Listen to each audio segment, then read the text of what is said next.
Mike. What's up, everybody? Welcome in to another episode of Trust the Tape. My name is Jeff. My name is Jeff Kavanaugh, and I've got my old FC Dallas scarf behind me on YouTube, just in case anybody forgets my last name. It's right there. And the great and powerful Bryan Broaddus is with us, former Cowboy scout, man with Super Bowl ring, matter of fact. Hey, Bri. Hey, Bri. Jeffrey, good morning. Good morning. I would assume you were in the office at the Crown Global Media Studios. Today is film day.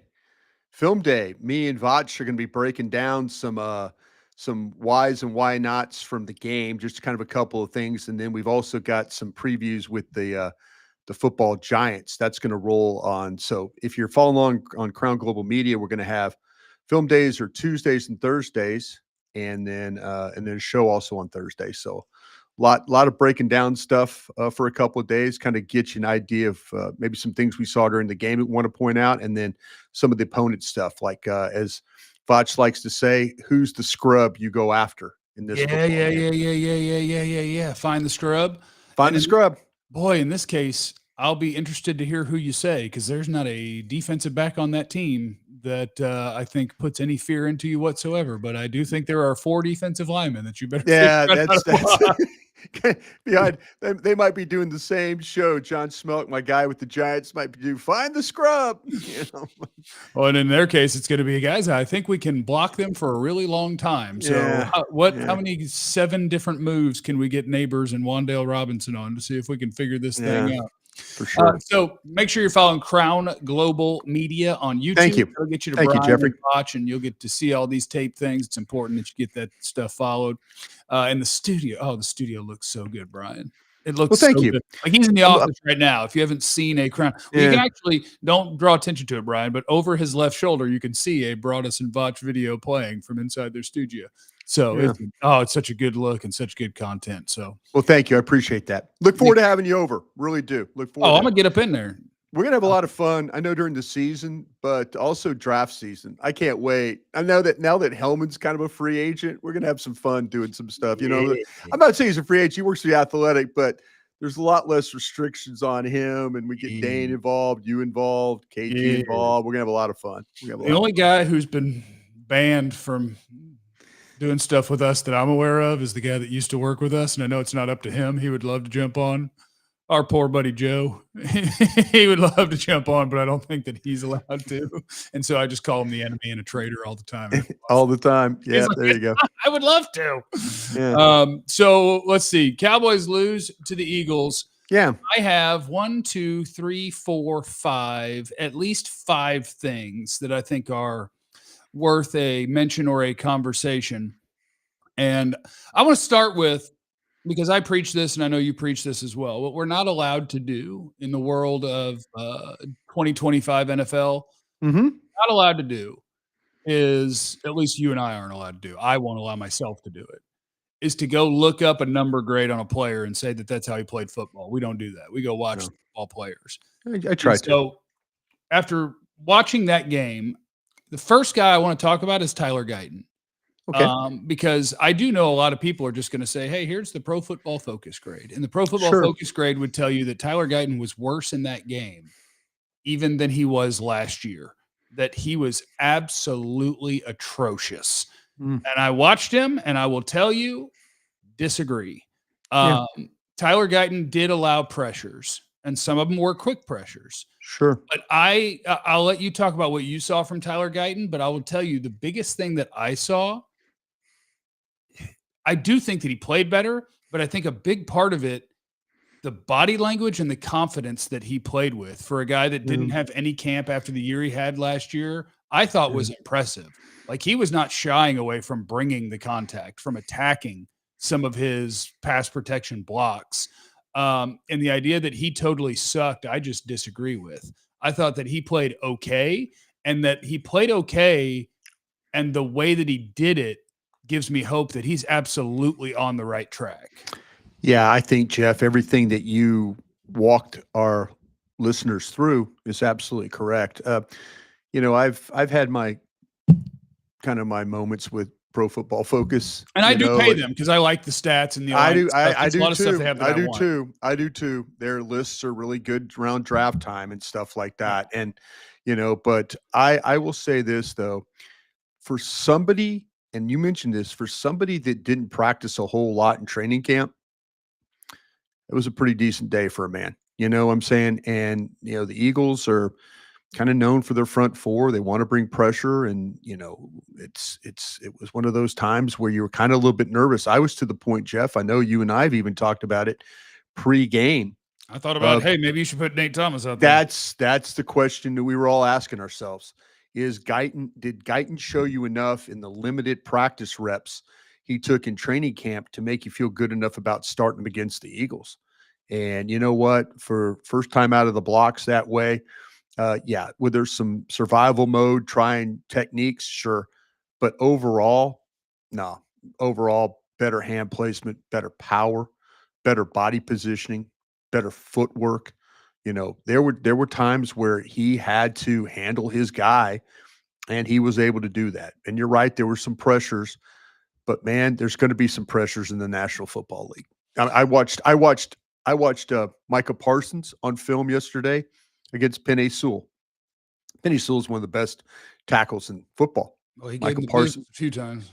Yeah, and Penei Sewell got him a couple of times, and Micah gave him the business, and that's going to happen in the National Football League. And so, to me, I'm not going to lie to you either. I'm not going to lie to our audience. I didn't look at the Pro Football Focus grade on him. I really didn't care, and I know people were talking about it, but you and I and others, that subscribe to watching tape, whether you're a scout or not, you just, you could tell if somebody's struggling, and you could tell, and we don't all know the assignments. If there's a breakdown or a bust, that's a little bit of a difficult thing. But if you see a guy consistently playing winning football where his man is not getting to the quarterback or the ball carrier, you can evaluate these guys. Pretty simple. Yep. And I can't help but see them because I'll generally go there for pressure numbers and alignment things, and their grade is just sitting there. And I saw the his pass blocking grade was like a 29, and I'm just like, no, absolutely not. I disagree. Yeah. I love the difference in if you watch him from last year and you watch him from that game, just the difference in how he carries himself, and sure. that you can see in the strength difference, much different. Yes, he's still going to have to continue working on technique, not overcommitting a certain direction, because he can get beat both outside and in. And I don't want both of those things to be true. Like if you get off the ball and turn the corner, you can get him. And if you do that and he thinks he's in trouble and he commits too hard to trying to stop that, you can get him inside. Like those things are there, but he looks different in terms of his strength and just the way that he is literally carrying himself on the field. So he's going to have a bigger test this week because they're going to bring some pass rushers to your butt. Yeah. They don't bring them this week. And this is where you think about how to help with spacing. With putting guys over, with chippers. Probably the other tackle needs a chipper too. Yeah, and Jeff, Vach and I talked about this yesterday because we were doing kind of would you let something ride for another week or do you want to make a replacement? We brought up late Nate Thomas potentially playing right tackle if you want to play with an offensive line that has more power to it. I could see that. I could try that. It won't happen, but it won't happen. But the Nate Thomas was to the point where he was going to be considered a starter, maybe out of necessity in week 1.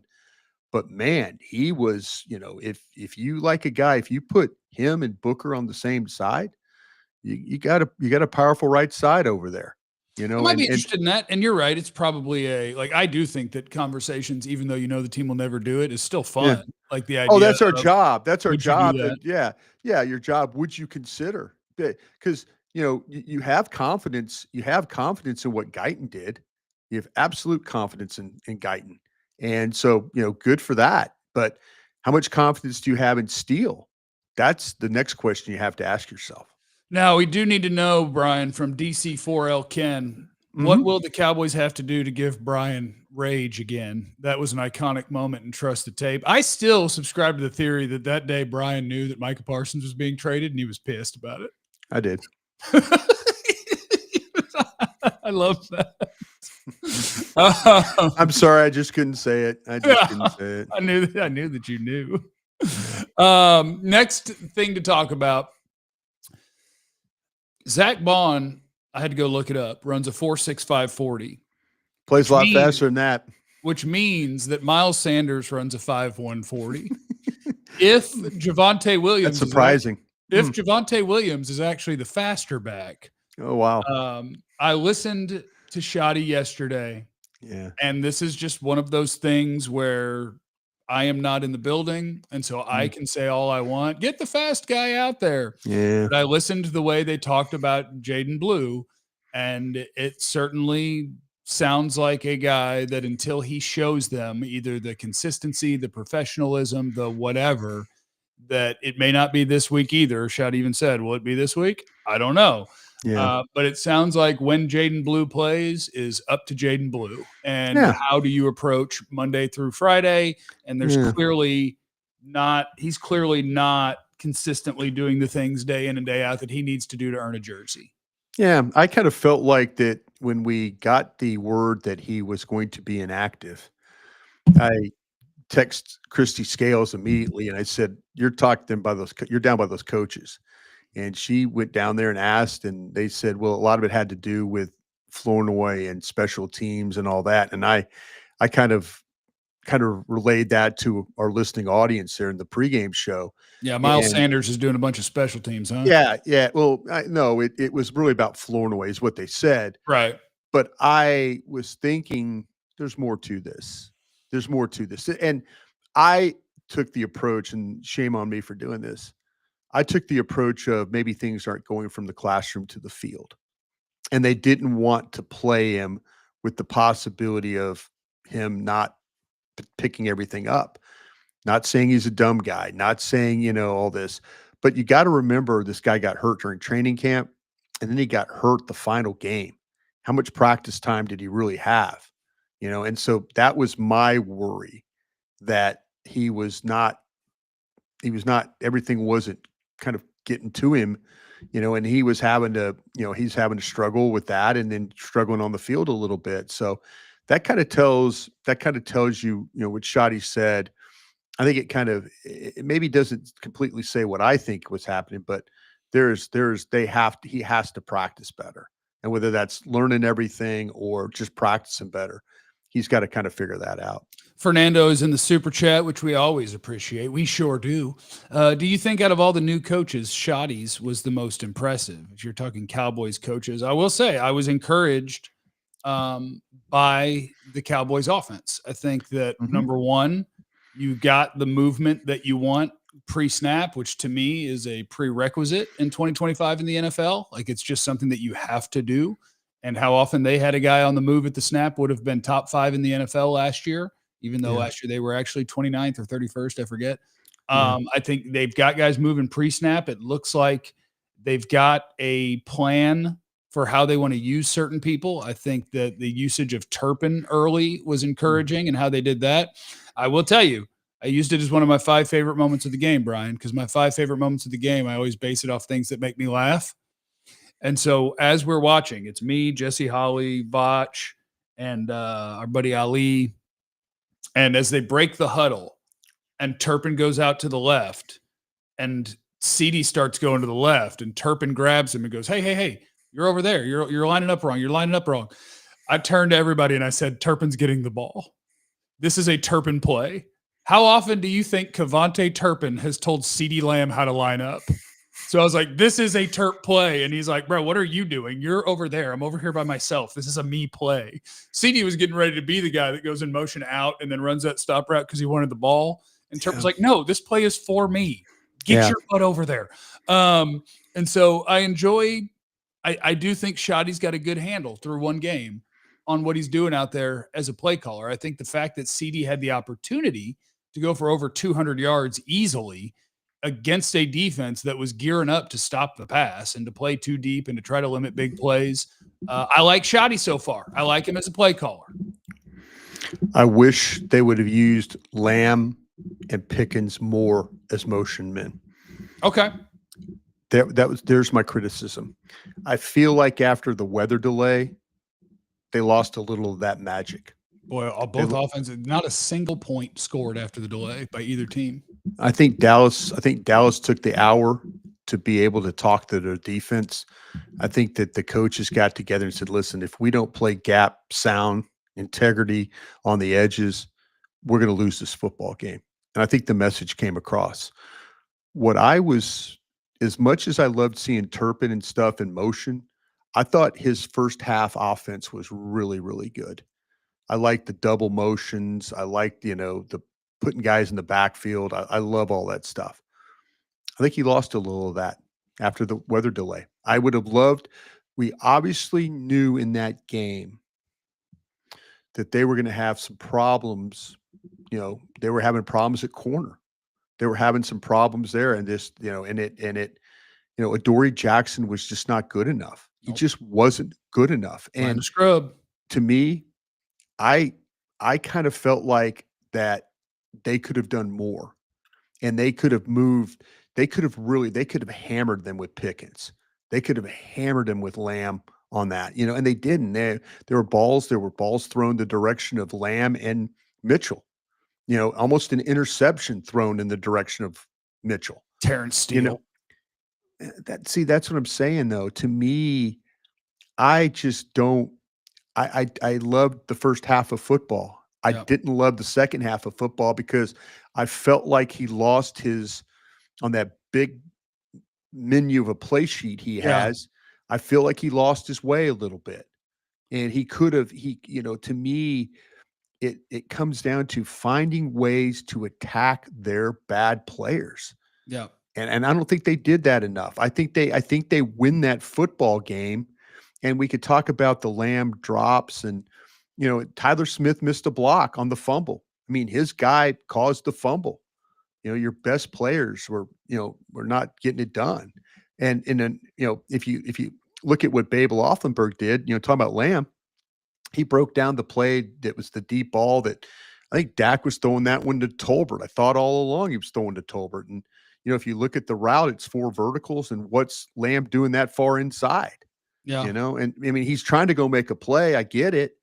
But, they had some problems. And I our guys at Pro Football Focus were talking, John Owning was talking about, hey, go look at Pickens' route running. Wasn't great all the time. I totally agree with him on these. There's things said. He had some of that in the blocking too, where I'm like, well, I don't know what the rodeo bulldog move was to get the personal foul. What are you doing, bro? Oh, that was him. That was the devil got him for a second. Devil almost got him on the deep ball. Going after a guy's head like that. They're going to call that every single time. They're watching you. Devil almost got him on that deep ball on the left. He almost grabbed that dude by the shin and yanked him to the ground. I'm like, no, you're the only person there. The ref is standing right there. Please don't. And he managed to stop himself, but he couldn't stop himself in real time in the moment when he missed a block. And he was like, ah! Yeah. The devil got him for a second. Williams in the go ahead. No, but to me, I felt like that maybe he lost his way a little bit. And listen, the 4th and 2 play was a really good call. I mean, it is a really good call, but they got caught in a situation where, if you want to say something, Turpin, everybody's like, throw it underneath the Turpin. Well, you had Campbell was playing as like a mug linebacker, and then all of a sudden he faked like he was going to blitz and he dropped. And, and then if real be honest with you, Turpin should have just stopped. Yeah. And if the ball's going to go right there, it's going to be a first down. But they didn't get a good enough rub on the outside. And, that didn't give Lamb the opportunity. He got held up coming around, or he might have made the play. He got held up coming around the pick. There's some execution things, but I think the coaching staff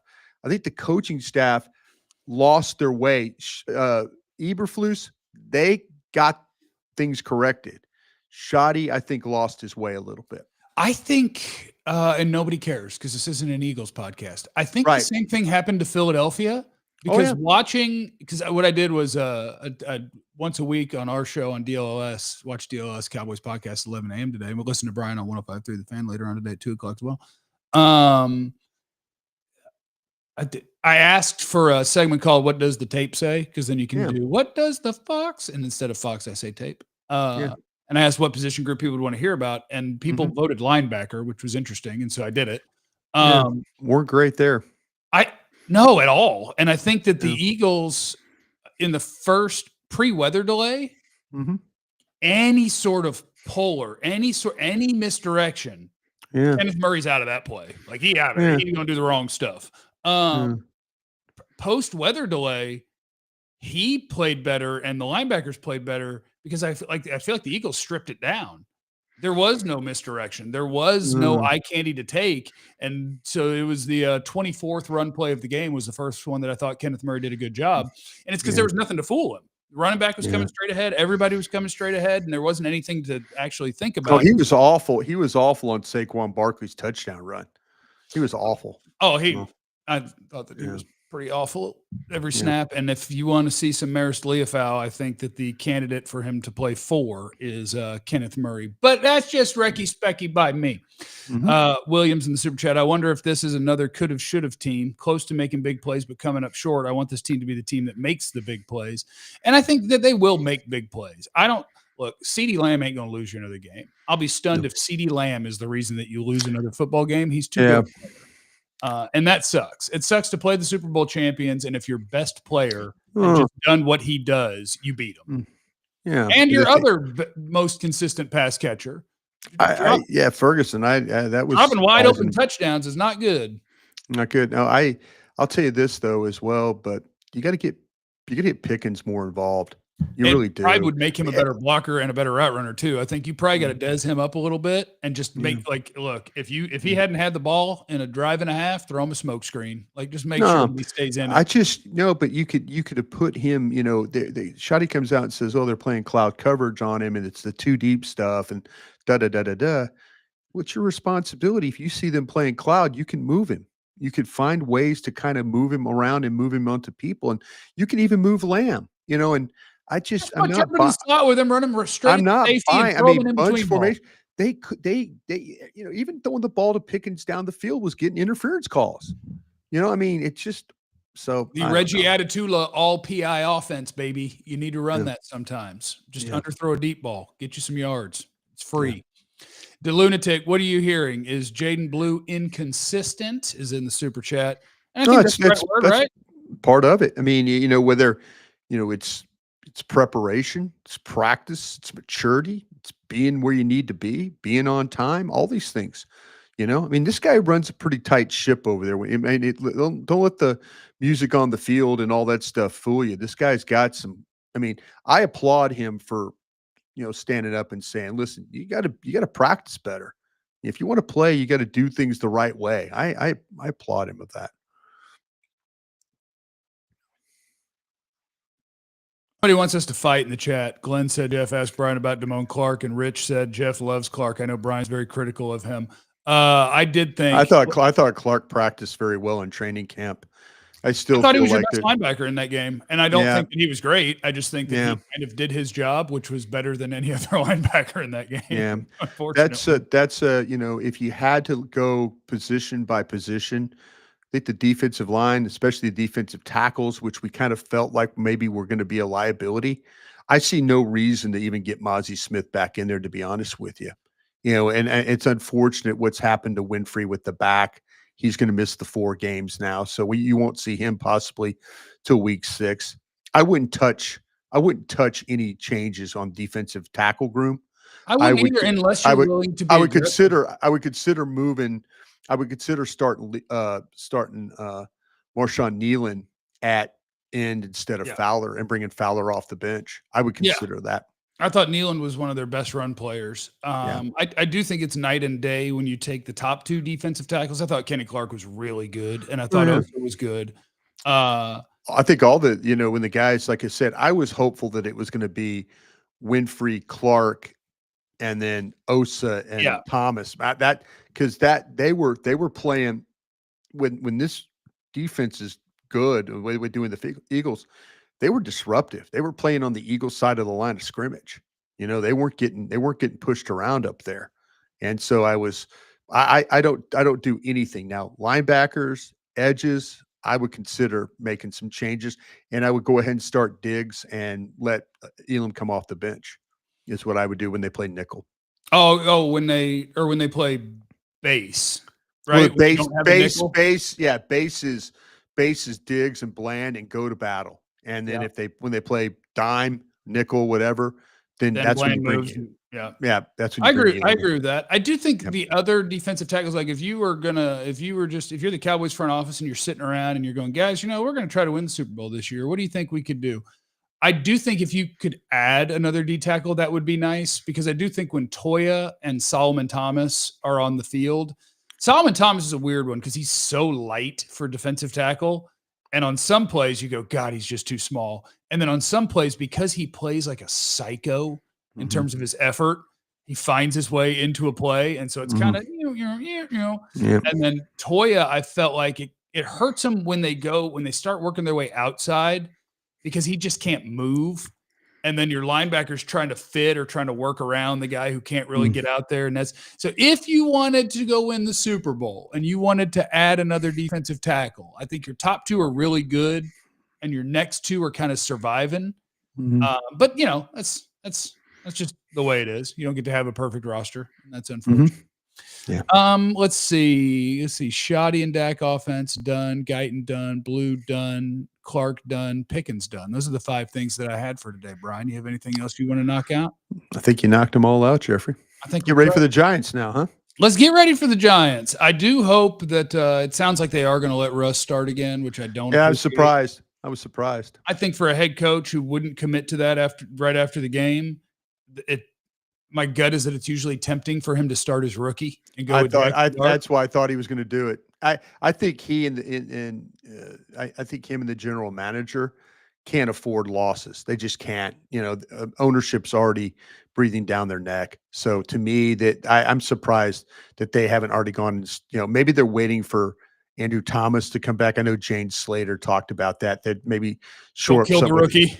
Yeah, exactly. You know who could handle any offensive line, Brian? Who's that? Jameis Winston. There you go. Put him out there. Let our guys get some interceptions. Let neighbors get some touchdowns, and everybody will have a better time at the yard. Get Jameis in the game. I dare you. And if not, trade him to me. That's what I want. I need Jameis in my football life. All right. Thank you, Brian.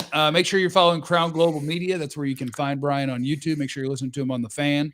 Doing All Right Pod with Vach, Cowboys.com. And for me, I'm just here and at the DLS Cowboys podcast. You're doing a lot of good, too. You're doing a lot of good. Trust the Tape's a good show. Oh, we're cooking. We are cooking with bacon grease. Everybody have a great day. We'll catch you later on all the other broadcasts. And remember, you have no idea what anybody's going through, so be cool to everybody. We love you.